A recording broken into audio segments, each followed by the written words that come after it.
So first of all, Matthew, thanks for coming on to the podcast today. I just wanted to ask you about preparations before the All Ireland final against Waterford at the weekend. Like it's a huge game for Cork, aiming for their first All Ireland since 2018.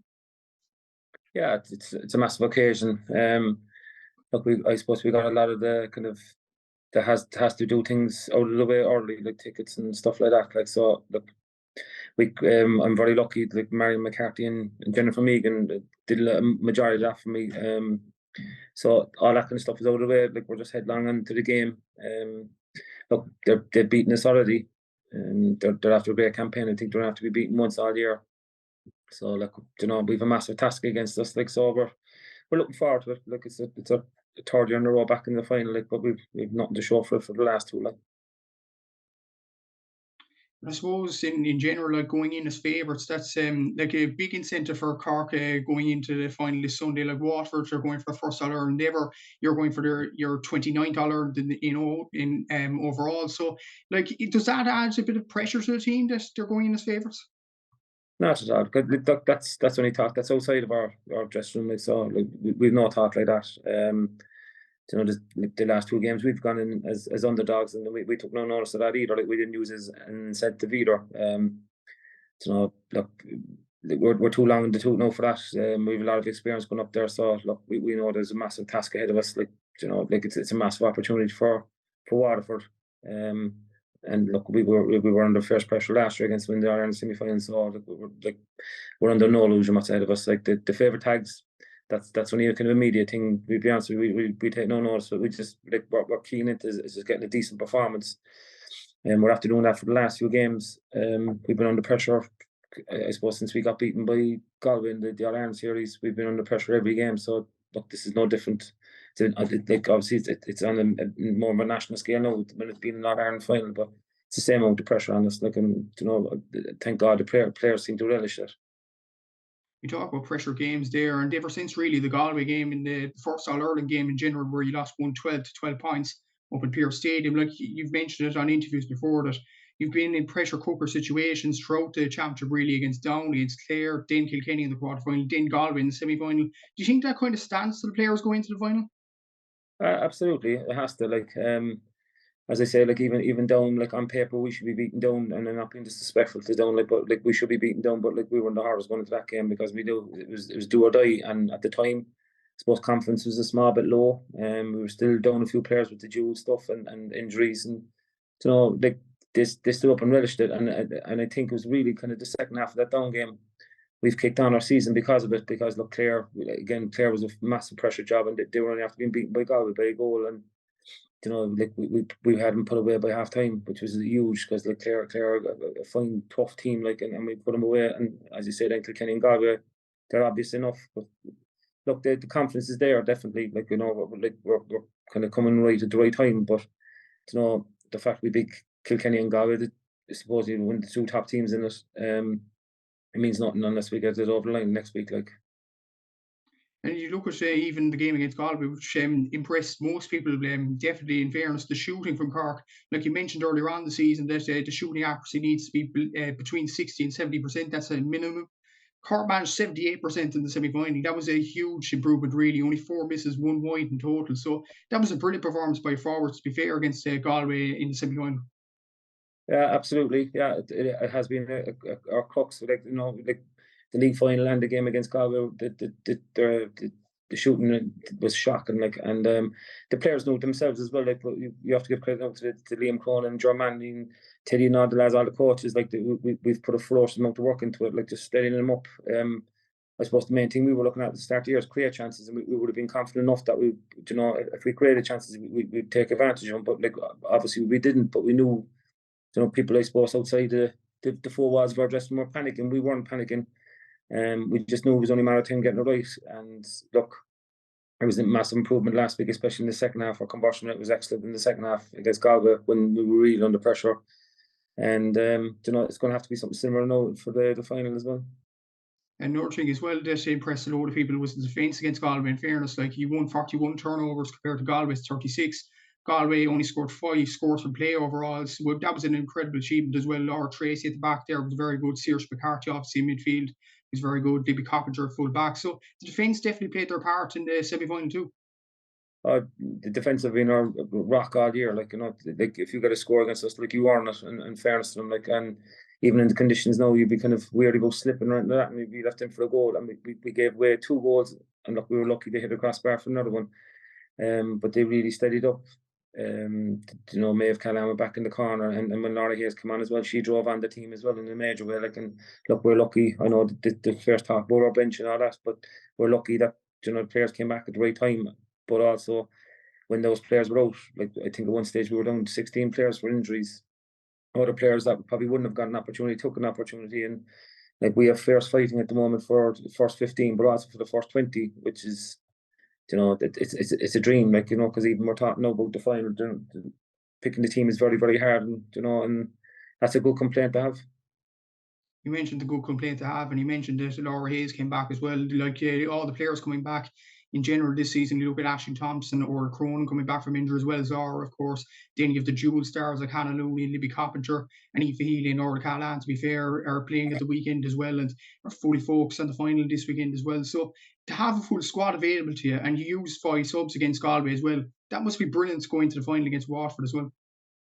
It is, because look, I suppose we were playing down, and there was obviously a fixture clash when the ladies football were playing Galway, and we potentially had 19 players fit out of a panel of 32, and that's 100% legit. Like, that's where we were. So having it the way it is, even for training, like we were very lucky. You know, the Cork Miners, Jordy and the lads, like, left us take we took 5 or 6 of the Cork Miners, won the All Ireland in training with us as well. And, you know, fairness to them, they were a great bonus to have around the place. But that's how depleted the squad was. We had to get players in to even just make up numbers in training.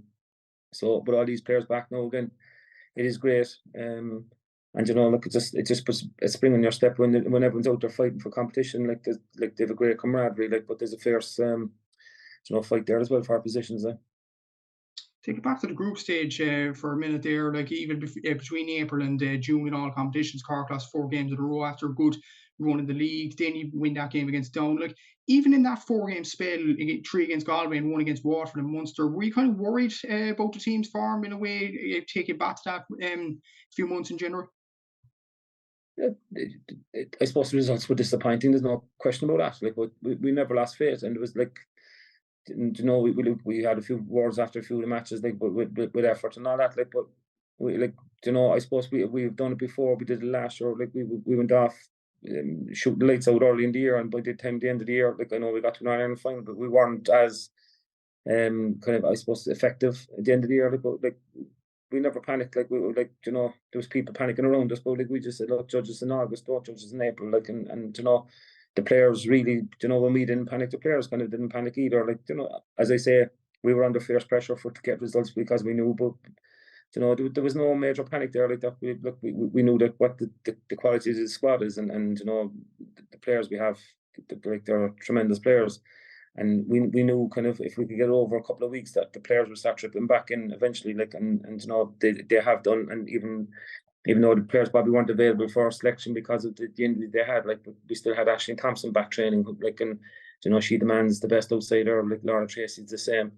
You know, so that there was no let up in the training sessions. Even though we were losing games, we were still finding positives out of it and work-ons. Like, and the work-ons were the main key of it, because look, we have to be honest with ourselves. Both management and players, like, you know, we have to see where we're struggling and how to rectify it. And, you know, we had long conversations about it and see how we got around it. And look, thankfully, it's after working up till now. Made a very interesting point about you know, peaking at the right time as well. You've seen it in hurling with Limerick. You've seen it with the men's footballers who carry in Dublin as well. It's kind of the same with yourself. Like, in that spell, losing 4 games in a row, but then winning against Kilkenny and Galway in pressure cooker situation games. Is that kind of a thing as well? Timing your own right in the All Ireland series up until the final. I would love to say that we're geniuses that we planned this, like, but it's not. It's just simple the fact that the amount of the players that were down, and I suppose, like, we, to be fair, like, we had a different. I think there's only 4 of us, so the management stay around this year. So there's a total new management, a total, you know, new SNCs, the whole lot, and it's just everyone embedding themselves into it.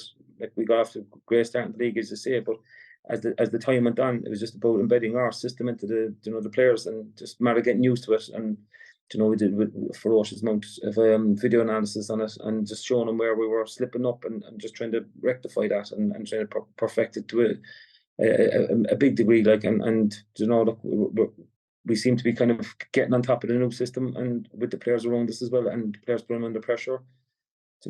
It seems to be working at the moment. So look, just hopefully we can continue on for one more game. Like.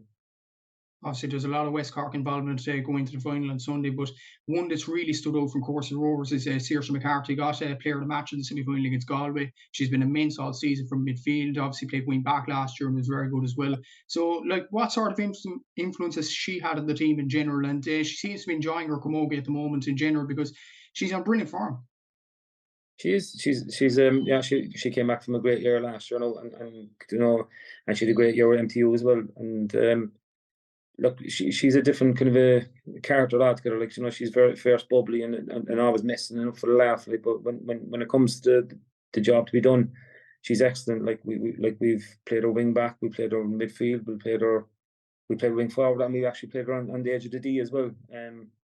She's just very fierce, versatile, and nothing phases her. Like, she doesn't get nervous or anything like that. She just has a job to do. She loves poking the ball, loves playing camogie, like, and that's what you want. Her club mate is the same. Fiona Keaton, like, she, we all get tense before matches, and she could be horizontal inside the dressing room. Like, there's nothing affects them. Like, this, which is great. It's important that we've kind of some level heads, but, like, to be fair to Saoirse, like, she has really driven on, and, like, when she got going against Kilkenny, we went with her, and the same against Galway when we really needed her. She was there, and we all kind of follow suit with her then as well. And going back into the final on Sunday against Waterford, like, obviously you lost them in the Munster Championship 118 to 115 down in Páirc Uí Chaoimh earlier in the season. So have you learned much from that game, or does that game kind of go out the window once Sunday comes? There's a kind of element of there's a few different elements. But I suppose, look, we got beaten by 3 points, but I think that flattered us. They were a far better team than us on the day. Like, that physically everything blew us out of it. Like, we weren't complacent going into that game either, and they just blew us out of it. Their personnel is probably the same, but there's tweaks, there's difference in their teams. The same with ourselves, like, so. Look, we definitely learn out of it. We know what they can bring. They probably one of the best hurlers in the country in the Beck Carlton. Lorraine Bray is not far behind her, and they have a few more. Abby Flynn and Niamh Rocket. There's a good few of them there. So look, they like, they're another team like Galway. Like, if you want to go physical with them, they love it. If you want to go hurling with them, they love it. So it's just, it's for us to come up now with the system, try to be as competitive as you can, and just come up with a game plan and try and stick to it.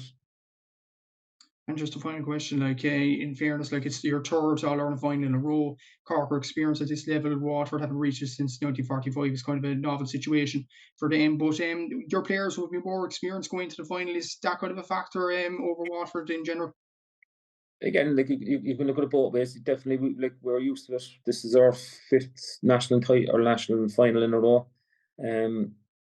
We are used to the big occasion, like, going up there, like, you still, no matter what time you go up to Cork, there's a great excitement and nervousness about it.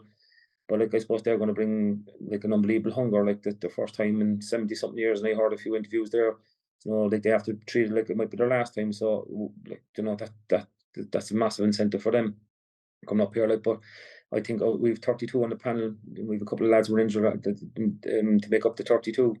But 20 of the 32 have no All-Ireland medal. So that's a big enough incentive for us as well.